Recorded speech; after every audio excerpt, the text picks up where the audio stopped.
साथियों, नमो बुद्धाय, जय भीम। अंततः बिहार का चुनाव संपन्न हो गया, सरकार भी बन गई। तमाम झंझावातों, तमाम विवादों, तमाम विसंगतियों, तमाम वितंडाओं और तमाम तरह की विपरीत परिस्थितियों के अंतर्गत चुनाव संपन्न होगा। यह एक संतोष की बात है, यह एक देश के लिए उत्तम बात है। बिहार का चुनाव संपन्न कराने के लिए काफी पापड़ बेले जा रहे थे, पार्टियों की तरफ से, प्रशासनिक अधिकारियों की तरफ से, संवैधानिक अधिकारियों की तरफ से एवं संस्थाओं की तरफ से, और तमाम विपरीत परिस्थितियों में भी चुनाव संपन्न हो गया। यह सभी के लिए खुशी की बात है। सारी संस्थाओं को धन्यवाद है।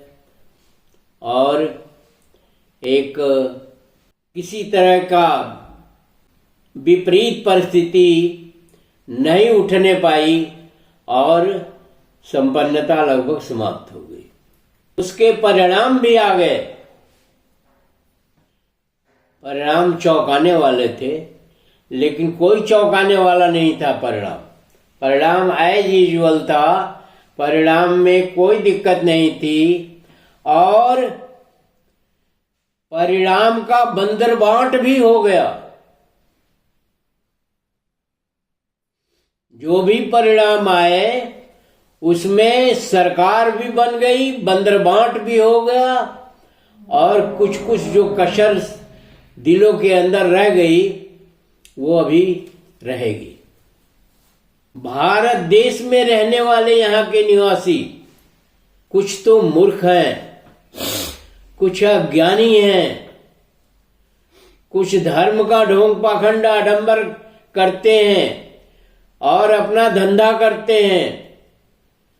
कुछ साधु सन्यासी बन करके विशेषकर इन औरतों को और गरीब लोगों को लूटते हैं। गरीब लोगों को क्या लूटेंगे, उनके पास तो कुछ है ही नहीं, तो अन्य लोगों को लूटते हैं। और कुछ राजनीतिक, प्रशासनिक संस्थाएं, संवैधानिक संस्थाएं, न्यायिक संस्थाएं या अन्य संस्थाएं ये सरकार बनाने के लिए उत्सुक नहीं है। इनका मूल उद्देश्य भ्रष्टाचार है और इस देश के अंदर भ्रष्टाचार भी चरम पर है। कोई ऐसा क्षेत्र हमें बता दीजिए जहां भ्रष्टाचार न हो। फिर भी हम गर्व से कहते हैं हम हिंदू हैं।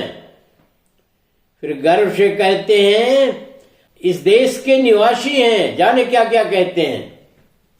भ्रष्टाचार में राजनीतिक संस्थाएं और राजनीतिक लोग, प्रशासनिक संस्थाएं और प्रशासनिक लोग, संवैधानिक संस्थाएं और संवैधानिक लोग, न्यायिक संस्थाएं और न्यायिक लोग, यानी संपूर्ण राममय है और कहीं ऐसा नहीं है जहां भ्रष्टाचार न हो। ये इलेक्शन भी भ्रष्टाचार के लिए लड़े जाते हैं, भ्रष्टाचार से लड़े जाते हैं। ये डेमोक्रेसी के डिफिनीशन, परिभाषा से नहीं लड़े जाते। लोगों से, लोगों के लिए और लोगों द्वारा, भ्रष्टाचार के लिए और भ्रष्टाचार से, भ्रष्टाचार द्वारा देश का प्रजातंत्र चल रहा है। और आज से नहीं चल रहा है, ईसा पूर्व से चल रहा है। इतिहास गवाह है। इतिहास में अनेक उदाहरण हैं, वो भी आपको किसी वीडियो में बताएंगे कि कैसे कैसे भ्रष्टाचार होते हैं, कैसे कैसे खेल होते हैं, कैसे कैसे षड्यंत्र होते हैं, और उसमें देश कहीं नहीं एग्जिस्ट करता या कहीं नहीं होता है। बिहार का इलेक्शन काफी क्रिटिकल बताया जा रहा था, बड़ा ही विवादास्पद बताया जा रहा था, तमाम तरह की अटकलें लगाई जा रही थी। जो होना था सो हुआ, और बंदरबांट तो होना ही था, बंदरबांट तो होना ही है। मेरा कहना है स्वर्ग भी यही है, नरक भी यही है, पाप भी यही है, पुण्य भी यही है। आप षड्यंत्रकारी हैं, आप चालबाज हैं, आप धोखेबाज हैं, आप हर तरह से बुद्धिमान हैं, तो आपके लिए ऐसे ऐसे इलेक्शन और ऐसा ऐसा देश और ऐसा ऐसा समाज और ऐसा ऐसी चीजें कोई मायने नहीं रखता। आप हर चीज को जस्टिफाई करने का धंधा करते हैं या क्षमता रखते हैं।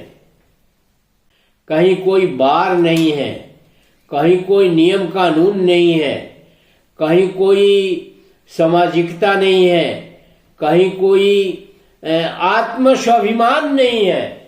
केन प्रकरण सत्ता चाहिए किसको? राजनीतिज्ञ को।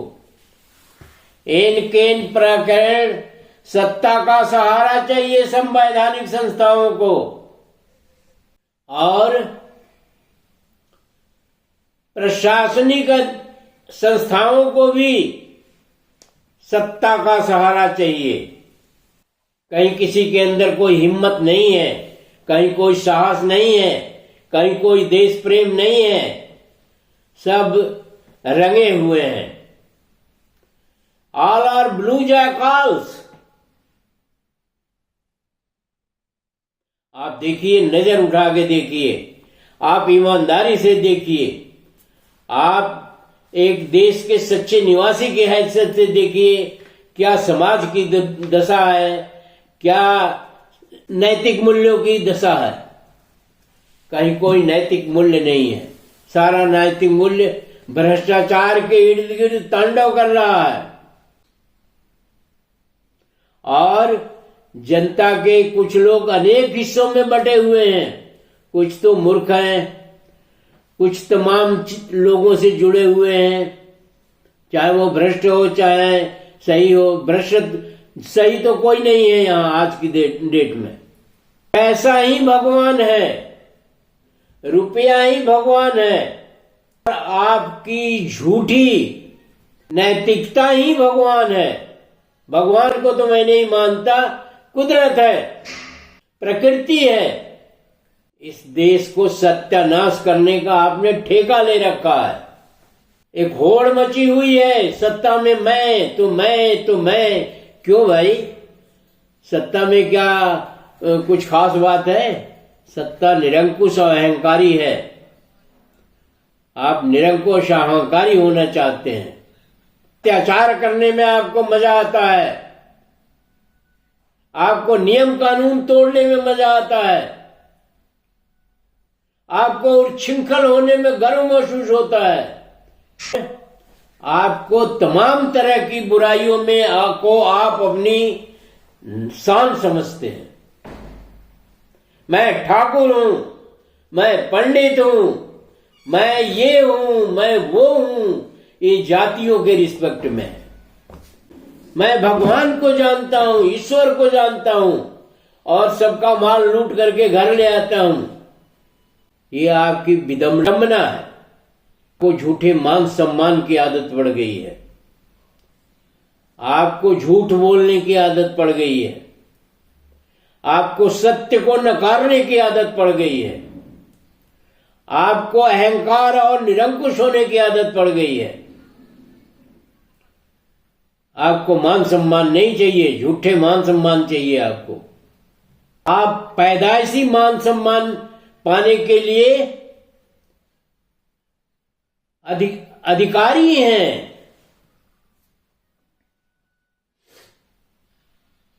देश का क्या होगा इससे कोई मतलब नहीं है। देश क्या चीज होता है? देश तो आप ही हैं। देश की पराधीनता स्वतंत्रता भी आप ही हैं, सब कुछ आप ही हैं। हम नहीं कह रहे हैं, इतिहास कह रहा है।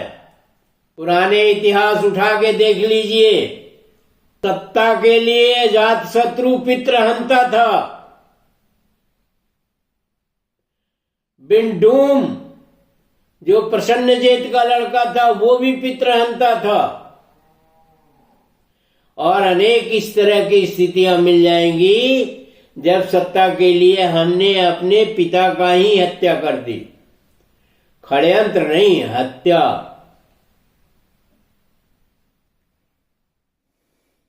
हमने सत्ता के लिए, पैसे के लिए, धर्म के नाम पर लूट मचाया। धर्म के नाम पर एक अंधकार पैदा किया गया। धर्म के नाम पर तमाम चीजें होती रही। देवदासियां बनाई गई, छोटी छोटी लड़कियों के साथ संभोग किया गया। निर्लज्जता की और बेहयापन की हद है। ब्लाउज टैक्स लगाए गए, गले में हाड़ी बांधी गई, पीठ पर झाड़ू बांधा गया और आदमी को आदमी मानने से इनकार कर दिया गया। ये हमारा इतिहास बताता है, मैं नहीं कह रहा हूं। ये खुली किताब है इतिहास। वही लोग हैं ना, उन्हीं की औलादें हैं ना। अब भी जो पुराने हैं उन्हीं की औलादें तो हैं हम लोग। उन्हीं की छत्र छाया में जी रहे हैं ना। लाल बहादुर शास्त्री जैसे लोग इस देश में भूल से पैदा हो जाते हैं। नेहरू जैसे लोग भी, गांधी जैसे लोग भी, सुभाष चंद्र बोस जैसे लोग भी और पेरियार जैसे लोग भी, ज्योतिबा फूले जैसे लोग भी, कबीर जैसे लोग हैं। ये और भी तमाम लोग हैं, आप जानते हैं। जगदेव बाबू जैसे लोग, राम स्वरूप वर्मा जैसे लोग, ललन सिंह यादव जैसे लोग, आप जानते हैं उनको। वो तो कहीं उन्हें और पैदा होना था, वो इस देश में पैदा हो गए भूल से।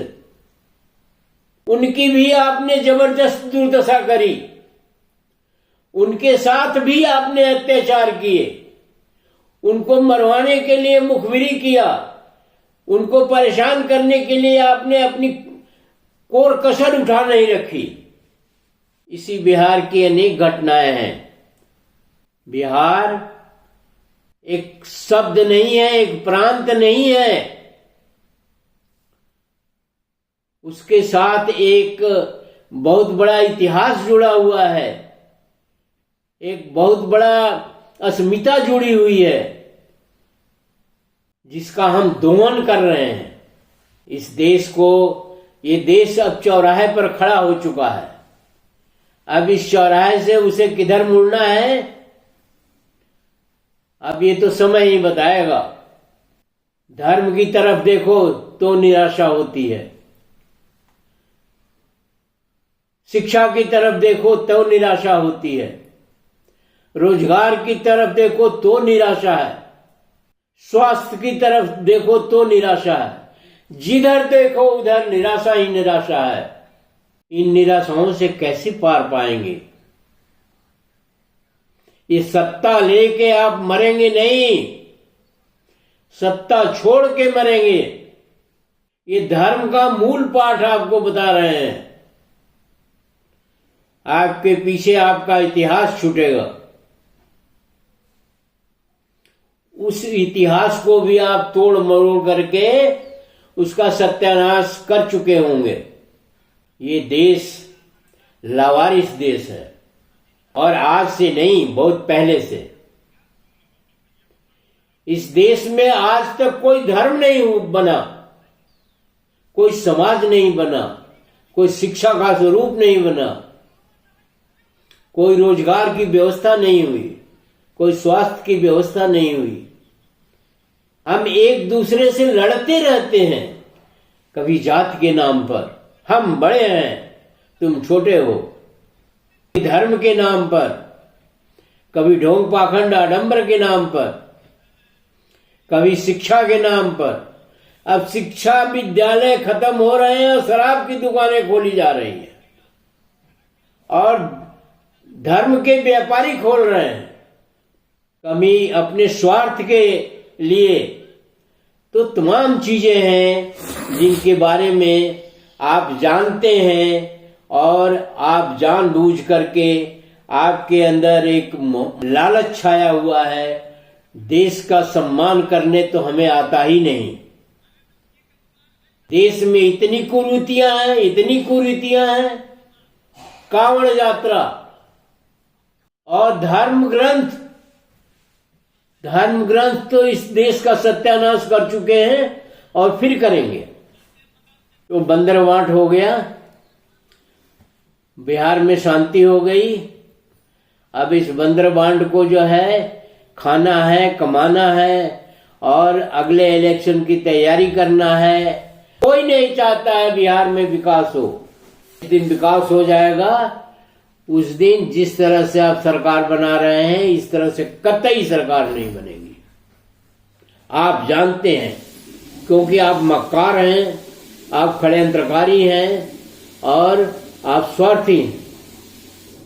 तो 5 साल की छुट्टी हो गई और जिसको धन्यवाद मिलना था उनको धन्यवाद भी मिल गया, जिसको पद मिलना था पद भी मिल गया और जिसका महिमा मंडन होना था उसका महिमा मंडन भी हो गया। बिहार चाहे रसातल में जाए चाहे बिहार चाहे जहां जाए, यही पर स्थिति उत्तर प्रदेश की है, उत्तराखंड की है और तमाम प्रदेशों की यही स्थिति है, पूरे देश की ही है। ऐसी स्थिति में इलेक्शन लड़ना और सत्ता हासिल करना यही जीवन का उद्देश्य है और होना भी चाहिए, क्योंकि तभी तो हिस्ट्री में आपका नाम आएगा। अब आप गांधी थोड़ी न है, नेहरू थोड़ी न है, इंदिरा थोड़ी न है, लाल बहादुर शास्त्री थोड़ी है। वीडियो को ध्यान से पढ़िए, सोचिए, समझिए, कमेंट बॉक्स में और लोगों को भी समझाइए, मुझे भी समझाइए कमेंट बॉक्स में, और लोगों को वैसे समझाइए। और अगर चैनल को सब्सक्राइब न किया हो तो सब्सक्राइब कर लीजिए। वीडियो को शेयर और लाइक करना न भूलें। धन्यवाद। जय भारत, जय संविधान।